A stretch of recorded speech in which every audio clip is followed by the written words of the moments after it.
Hello students, আমি Shampa ma'am. তোমাদের পরীক্ষার প্রস্তুতি খুব ভালো মতোই চলছে, কারণ সামনেই তোমাদের উচ্চ মাধ্যমিক পরীক্ষার আর মাত্র 2 মাসই হয়তো বাকি আছে। তোমাদের গত ভিডিওতে আমি মডেল কোশ্চেন পেপারের বাঁকুড়া জেলা স্কুলের বহু বিকল্প ভিত্তিক প্রশ্নাবলী নিয়ে আলোচনা করেছি।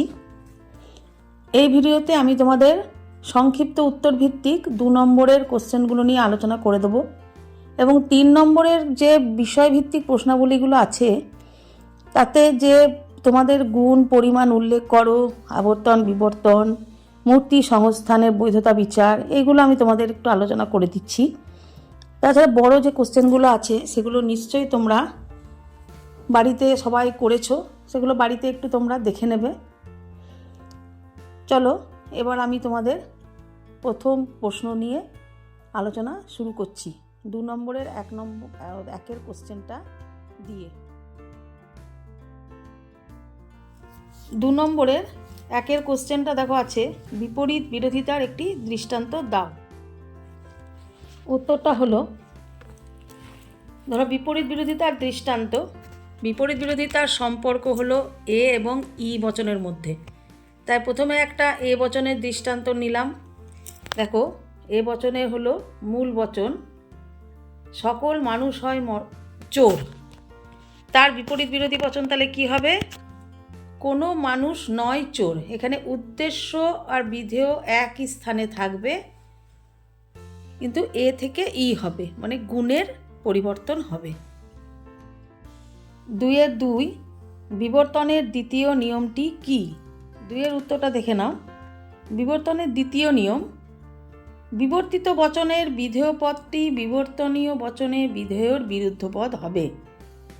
বিবর্তনের বচনের একটা প্রথম নিয়ম হচ্ছে উদ্দেশ্যটা উদ্দেশ্য স্থানেই থাকে, এবং দ্বিতীয় নিয়ম হচ্ছে বিধেয় পদটা বিবর্তিত করার সময় সেইটা বিবর্তিত বচনে বিধেয়র বিরুদ্ধ পদ হয়ে যায়, সেটা অযোগ হয়ে যায়। সেটা কিন্তু বিপরীত পদ করা যাবে না, সে পদটাকে অযোগ করতে হবে। 2 তার অথবা আছে, যে কোনো মানুষ অপূর্ণ জীব। এই বচনটার বিবর্তিত বচনটি কি? যে কোনো মানুষ অপূর্ণ জীব, এটা হলো একটি বাক্য। এই বাক্যটা প্রথমে আমরা বচনে করছি। বচন বলতে যে কোনো মানুষ, যেমন সকল, সব মানুষকে বোঝাচ্ছে, তাই এটা হবে সকল মানুষ হয় অপূর্ণ জীব, এ বচন। এবার আমরা জানি বিবর্তন করতে গেলে এ থেকে ই হয়, ই থেকে এ হয়, আর আই থেকে ও হয়, ও থেকে আই হয়। তাই এক্ষেত্রে আমরা এ থেকে ই করছি, যে কোনো মানুষ নয় পূর্ণজীব। পূর্ণজীব কেন করলাম? এখানে যেহেতু অপূর্ণ দিয়ে দিয়েছে, তাই আমরা অটাকে এখানে উঠিয়ে দিলাম। 3 নম্বরে, যুক্তির অবৈধতা কাকে বলে? যুক্তির অবৈধতা হলো কোনো যুক্তির সিদ্ধান্ত যখন হেতুবাক্য থেকে অনিবার্যভাবে নিঃসৃত হয় না, এবং হেতুবাক্য সত্য হলেও সিদ্ধান্ত মিথ্যা হতে পারে। এটাই হচ্ছে যুক্তির অবৈধতা। কারণ যুক্তি বৈধ হতে গেলে তোমাদের সিদ্ধান্ত সত্য হতে হবে, মিথ্যা হয় না। সেই জন্য এই যুক্তির অবৈধতাতে সিদ্ধান্ত মিথ্যা হতে পারে। আর বিরোধিতা ও বিরোধানুমানের মধ্যে পার্থক্য কি? বিরোধিতা ও বিরোধানুমানের মধ্যে পার্থক্য কি? 2টি সমজাতীয় বচনের মধ্যে গুণ পরিমাণ অথবা উভয়ের বৈপরীত্যই বচনের বিরোধিতা। আর বচনের বিরোধিতার ওপর নির্ভর করে যে অনুমান গঠন করা হয় তাই হলো বচনের বিরোধানুমান। অ্যানোফিলিস মশার কামড় ম্যালেরিয়ার কীরূপ শর্ত? অ্যানোফিলিস মশার কামড় ম্যালেরিয়ার আবশ্যিক শর্ত। কারণ আমরা জানি আবশ্যিক শর্ত বলতে হলো, যেমন ক না ঘটলে খ ঘটে না, অর্থাৎ ম্যালেরিয়ার মশা অ্যানোফিলিস মশার কামড় না ঘটলে তোমার ম্যালেরিয়া হয় না, কিন্তু অ্যানোফিলিস মশা কামড়ালেও তোমার ম্যালেরিয়া না হতেও পারে।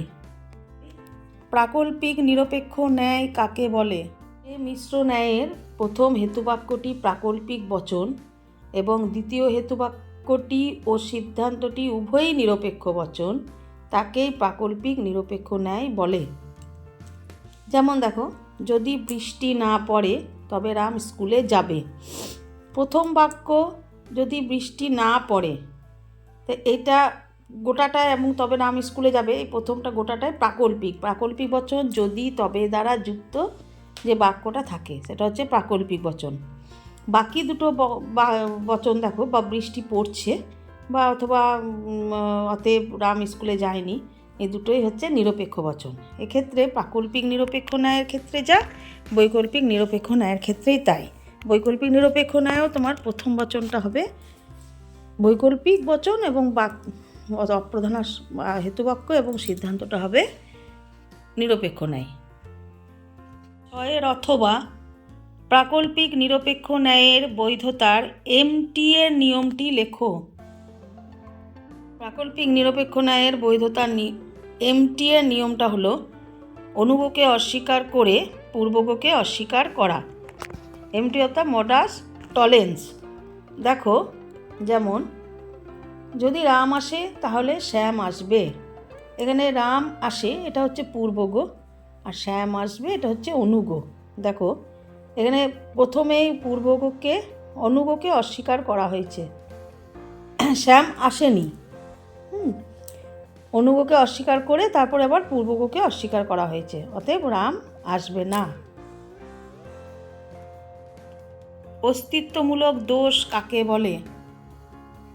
অস্তিত্বমূলক দোষ, দেখো, যে বচনের অস্তিত্বমূলক স্বীকৃতি নেই সেই বচনকে হেতুবাক্য করে যদি এমন বচন নিঃসৃত করা যায় যার অস্তিত্বমূলক তাৎপর্য আছে, তখন সেই যুক্তিকে অস্তিত্বমূলক দোষ বলা হয়। আমরা জানি অস্তিত্বমূলক তাৎপর্য থাকে বিশেষ বচনের, অর্থাৎ আই আর ও বচনের অস্তিত্বমূলক তাৎপর্য আছে। কেন? কারণ আই আর ও বচনের অন্তত একটি বস্তু বা ব্যক্তির অস্তিত্বকে ঘোষণা করা হয়, কিন্তু এ আর ই বচনের অস্তিত্বমূলক তাৎপর্য নেই, কারণ এ আর ই বচনের কোনো বস্তু বা ব্যক্তির অস্তিত্ব আছে সেটা স্বীকার করা হচ্ছে না। তাই আই আর ও এর অস্তিত্বমূলক তাৎপর্য আছে। অথবা নব্য যুক্তিবিজ্ঞানের শ্রেণী বলতে কি বোঝায়? শ্রেণী বলতে কি বোঝায়, এই প্রশ্নটা তোমাদের এটাতে নাই, তবু আমি প্রশ্নটা তোমাদের দিয়ে দিচ্ছি। শ্রেণী বলতে একাধিক ব্যক্তি ও বস্তুর মধ্যে উপস্থিত একটি সাধারণ ধর্মকে বোঝায়। যেমন ধরো, জীববৃত্তি ও বুদ্ধিবৃত্তি, এই দুটো বৈশিষ্ট্যই মানুষের ধর্ম, তাই এখানে মনুষ্যত্ব হলো একটি শ্রেণী। তোমাদের এখানে প্রশ্ন দিয়েছে নব্য যুক্তিবিজ্ঞানে শ্রেণী বলতে কি বোঝায়। এখানে নব্য যুক্তিবিজ্ঞানে শ্রেণী বলতে কোনো বচনের উদ্দেশ্য ও বিধেয় পদকেই বোঝানো হয়। 8. সামান্য নঙর্থক বচনের বুলীয় ভাষ্য সহ ভেনচিত্র প্রকাশ করো। সামান্য নঙর্থক বচন হলো ই বচন। ই বচনের বুলীয় ভাষ্য হলো এসপি ইকুয়াল টু 0, কারণ আমরা জানি যে এ বচন হচ্ছে এসপি বার ইকুয়াল টু 0,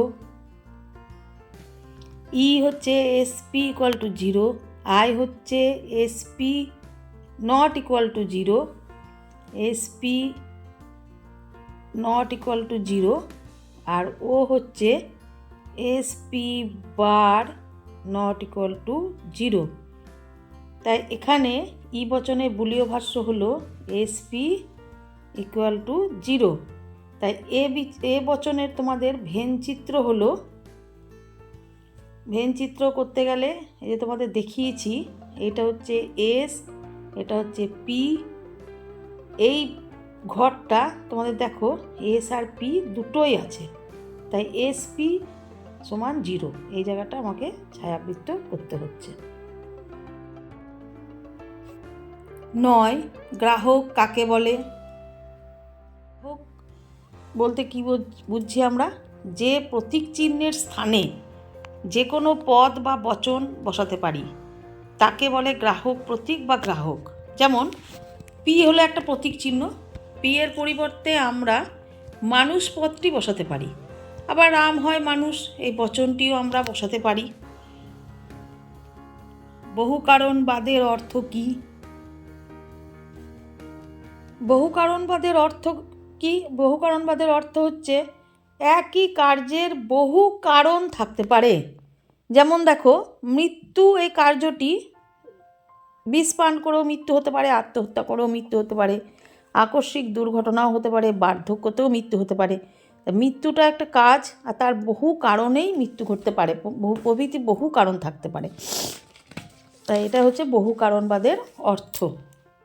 আরও দ্বিপ্রাকল্পিক বচনের একটি উদাহরণ দাও। দ্বিপ্রাকল্পিক বচনের উদাহরণ হলো সোনালি আসবে যদি এবং কেবল যদি রূপালি আসে। এখানে যদি এবং কেবল যদি শব্দটা যোগ করে তোমাকে একটা বচন করতে হবে। আমরা জানি যেমন সংযোগিক বচনে ডট এবং থাকে, বৈকল্পিক বচনে অথবা শব্দটা থাকে। এভাবে দ্বিপ্রাকল্পিক বচনেও তোমার ট্রিপল বার থাকবে। ট্রিপল বার দিয়ে করতে হয়, যদি এবং কেবল যদি শব্দটার জায়গায় তোমার ট্রিপল বার দিতে হয়, এটা চিহ্ন। তাই এটা উদাহরণ, সোনালি আসবে যদি এবং কেবল যদি রূপালি আসে। পূর্বগ অস্বীকারজনিত দোষের একটি উদাহরণ দাও। অস্বীকারজনিত দোষের একটি উদাহরণ দেখো, গঠনমূলক প্রাকল্পিক ন্যায়ের বৈধ মূর্তির নাম হচ্ছে মডাস পনেন্স।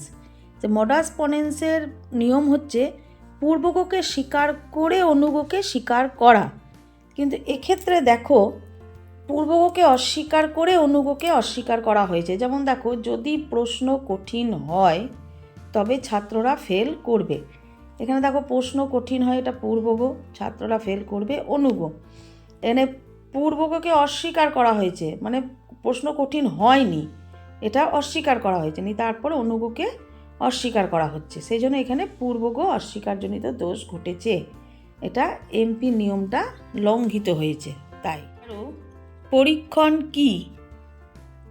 পরীক্ষণ হলো কৃত্রিম পরিবেশে কোনো বিষয়কে বিশ্লেষণ করাই হলো পরীক্ষণ। আর আমরা প্রাকৃতিক পরিবেশে যদি কোনো বিষয়কে বিশ্লেষণ করি তাকে সেটা হচ্ছে পর্যবেক্ষণ। 14 লৌকিক আরোহ অনুমানের একটি উদাহরণ দাও।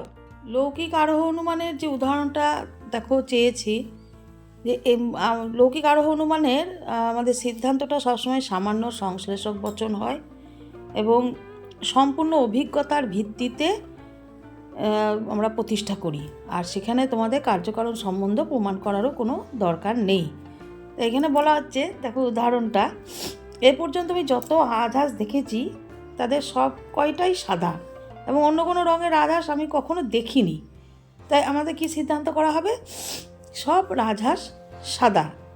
এটা সামান্য সংশ্লেষক বচন। 15 কারণের বিভিন্ন অর্থ কি কি? কারণের বিভিন্ন অর্থ বলতে অনেকে ভাবে যে কারণের সংজ্ঞাটা দিলেই হবে, কিন্তু এক্ষেত্রে কারণের সংজ্ঞাটা দিলে হবে না। দেখো, কারণের সংজ্ঞাটা হচ্ছে, কারণ হলো কার্যের অব্যবহিত শর্তান্তরহীন অপরিবর্তনীয় পূর্ববর্তী ঘটনা। কিন্তু এখানে কারণের বিভিন্ন অর্থ বলতে আমাদের যে আবশ্যিক অর্থ, পর্যাপ্ত অর্থ এবং আবশ্যিক পর্যাপ্ত অর্থ, এই তিনটে অর্থেই কারণকে ব্যবহার করা হয়। এই কারণের বিভিন্ন অর্থ এইগুলোই হবে।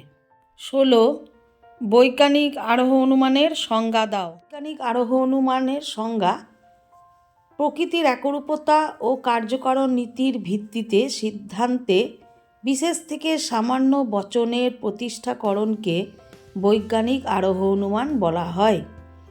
যেমন দেখো, রাম বুদ্ধিমান, শ্যাম বুদ্ধিমান, যদু বুদ্ধিমান, মধু বুদ্ধিমান, এখান থেকে আমরা প্রকৃতির নিয়মেই হচ্ছে এরা বুদ্ধিমান।